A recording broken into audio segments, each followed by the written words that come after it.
It was what they did. Find Cuban rafters, brothers to the rescue, a fleet of planes in the Straits of Florida, volunteer pilots. The flagship of this aerial rescue operation, the Seagull Blue 2506, a Cessna 337. I don't even want to look at the airplane, to tell you the truth. Tough. Tough, very tough. Tough because it's the end of an era, a closing chapter. Jose Basulto and Billy Schuss put the group together, made it operational, an institution in the exile community, and along the way saving thousands of lives. There was the first rafter sighting. We started jumping inside the airplane when we couldn't believe we had found the first rafter. Hundreds of missions would follow, and controversy, a leaflet drop over Havana.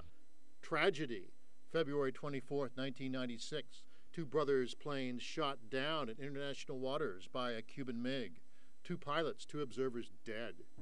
The organization penetrated by Cuban spies, tipped off Havana, and set up the ambush. The Seagull Blue Cessna, piloted by Jose Basulto, the only plane to escape. And this day, one more mission for the famed aircraft, to be sold to raise money to aid in hurricane relief for Cuba. The plane appraised at $80,000 to $100,000. The analogy, Cuba, the whole island in the wake of Ike, is like a sinking raft. We're doing this because there is a very large raft that is at this time sinking with many people on board. A last flight into history, or, as Brothers to the Rescue members hope, someone in the community purchases the 2506 and puts it in a local museum. Reporting, I'm Hank Tester, NBC6.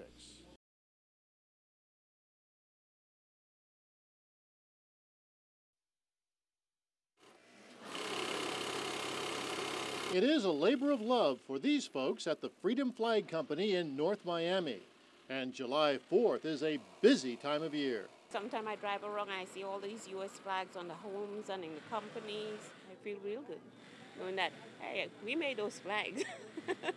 They can make a flag for your front porch. They can make a flag to drape a building. They make those big old flags that fly over car dealerships. It could take us upward of 3 to 5 days to put together just one flag. Happy 4th of July!